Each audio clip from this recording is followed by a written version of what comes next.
El Consejo Superior de Deportes acaba de dar otro paso en esta novela que ya huele a corrupción.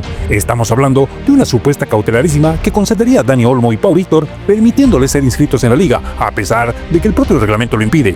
Este es el mismo reglamento que tanto se han esforzado en defender cuando se trata de perjudicar a otros equipos. Pero tal parece que si es para salvar al Barcelona, todo señores, todo se flexibiliza. Empecemos por lo básico. Este favoritismo descarado no es nuevo. El caso Negreira es el epítome de cómo las instituciones en España parecen trabajar más para proteger al Barcelona que para garantizar la justicia en el fútbol. Años de pagos oscuros a un vicepresidente del Comité Técnico de Árbitros, y aún así nadie se atreve a sancionar de forma ejemplar a un club azulgrana. Ahora, con esta posible decisión del CSD, no hace más que reforzar la sensación de que hay un blindaje absoluto para el equipo de Laporta. El caso Dani Olmo y Pau Víctor es totalmente claro. El reglamento indica que un jugador no puede ser inscrito dos veces en un mismo club durante la misma temporada. Olmo y Víctor perdieron su ficha por una mala gestión económica del Barcelona a la cabeza de su presidente Laporta, que no resolvió sus problemas de límite salarial a tiempo. Pero para sorpresa de todos, el CSD puede decidir concederles una cautelarísima porque consideran que hay suficientes bases jurídicas para ello. ¿Bases jurídicas? Más bien, bases de influencias y favores políticos de muy alto rango.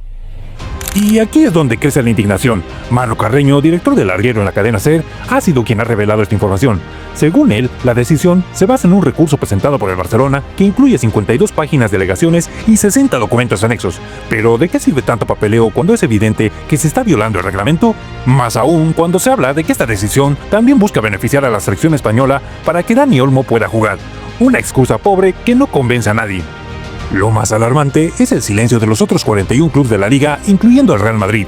¿Dónde está la indignación? ¿Por qué nadie alza la voz contra esta evidente manipulación de las reglas? Su silencio los convierte en cómplices de este atropello insólito. Y si los clubes no defienden la integridad de la competición, ¿quién más lo hará? ¿Hasta cuándo se va a permitir que el Barcelona, un club que debería estar sancionado hace bastante tiempo ya y sin competiciones europeas, reciba este trato de favor? Este escándalo de la cautelarísima es solo un episodio más en una serie que ya cansa. Es el momento de exigir un fútbol limpio, donde las reglas sean iguales para todos y donde los éxitos se consigan en el campo y no en los despachos del CSD o el CTA. Señores, lo que está ocurriendo es un golpe directo a la credibilidad del fútbol español. Si permitimos que decisiones como esta pasen sin consecuencias, estaremos legitimando un sistema donde las reglas se doblan para algunos y se endurecen para otros. Hoy el CSD demostraría que no solo protege al Barcelona, sino que también es capaz de pisotear el reglamento en nombre de intereses ocultos. Es hora de decir basta, el fútbol merece respeto y los aficionados justicia. Y finalmente, para terminar, quedaros con las siguientes imágenes. El primero es Albert Soler, ex directivo del Barcelona que pasó por el CSD para cambiar la ley del deporte en su momento, y de esta forma poder salvar al club del caso Negreira por tecnicismos de plazos. El segundo es Rodríguez Uribes, actual presidente del CSD, quien de concretarse la noticia permitiría la inscripción de 2 jugadores 8 días después del plazo legal. Señores, sacaos vuestras propias conclusiones.